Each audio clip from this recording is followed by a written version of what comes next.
Get it, get it, get it. Come on, man. Yeah.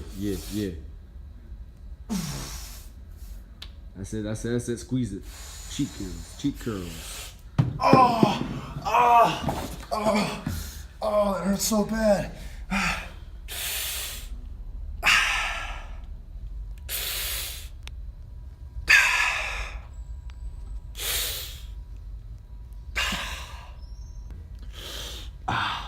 Shit. I'm Dr. Tarsals. Did you hurt your foot?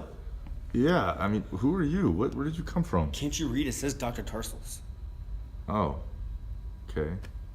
All right, let me help you out here real quick. What'd you do? I dropped the weight on it, man. Oh, well, that sucks, bud. Well, get up on the bench.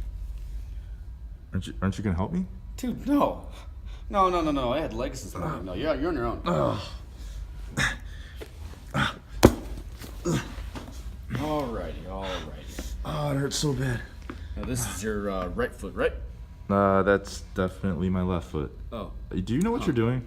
Yeah, don't worry about it. I totally got an online certification about this. What? You didn't hear that. So let's just help you out. Alrighty. Wow, this is really stuck on. I'm gonna have to cut it off. Just cut off the whole foot. You really should wear. Alrighty, cut.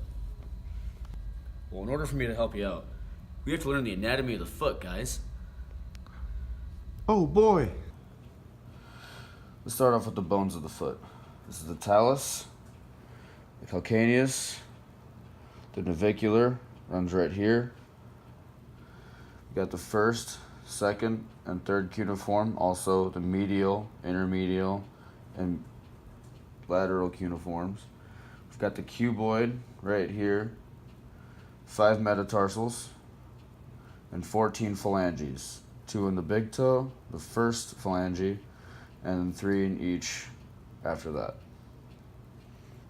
Oh, okay. So we got the bones. Now we got to go over the bony landmarks. So bony landmarks are generally where tendons attach to or different spots in the bone that are protruding. So we have in the foot, we have the styloid process, or the base of the 5th metatarsal.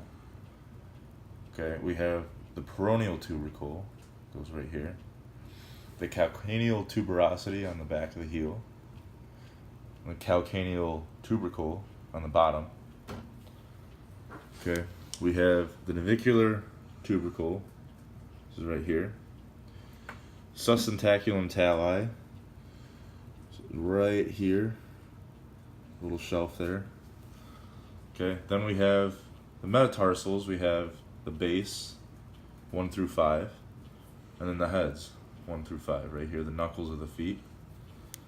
Okay. Okay, and go. Alright. Right here is where the tarsal metatarsal joints are. And right here is the first metatarsal phalangeal joint. And then metatarsal phalangeal 2, 3, 4, and 5.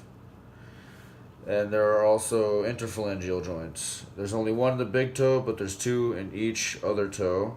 And it's proximal interphalangeal joint and the distal interphalangeal joint. We also have arches of the foot.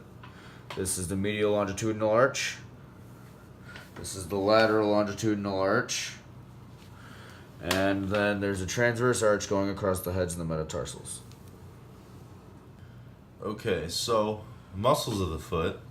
We have tibialis anterior, which runs right across here. We have extensor hallucis longus, which extends the big toe. That's the tendon right there. We have extensor digitorum longus, which are the 4 tendons right here. On the other side, we have flexor hallucis longus, right along here, and we have flexor digitorum longus, okay, which is covered by the plantar fascia. Okay, this whole sheath covering the muscle here. We have the Achilles tendon, which connects the gastroc and soleus down to the calcaneal tuberosity. Okay. So next we have the peroneus longus, which goes right over the lateral malleolus here. Okay.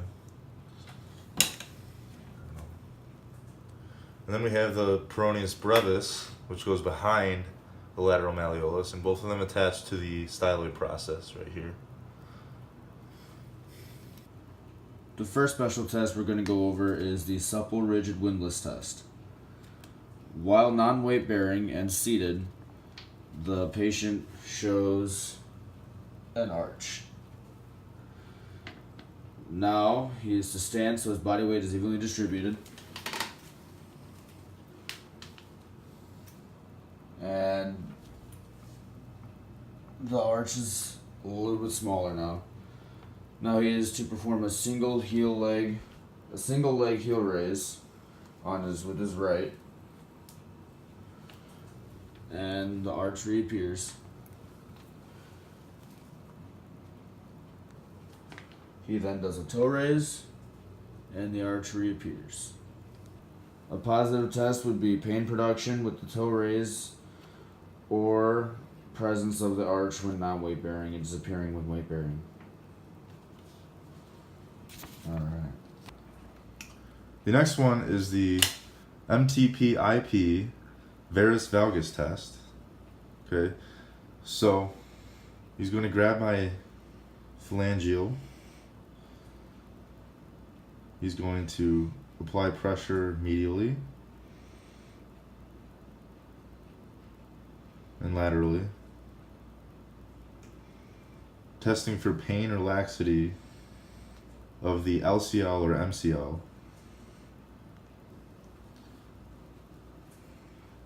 Implications would be valgus stress equals MCL damage and varus stress equals LCL damage. Intermetatarsal glide. He's going to grab my metatarsals and he's going to push them past each other, applying pressure in the opposite directions.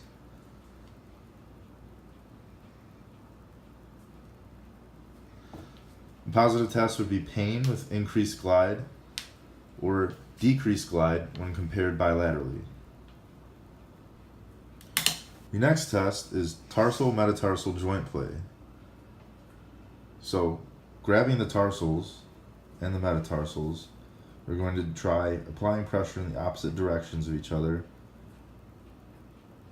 testing for pain or laxity in the joints.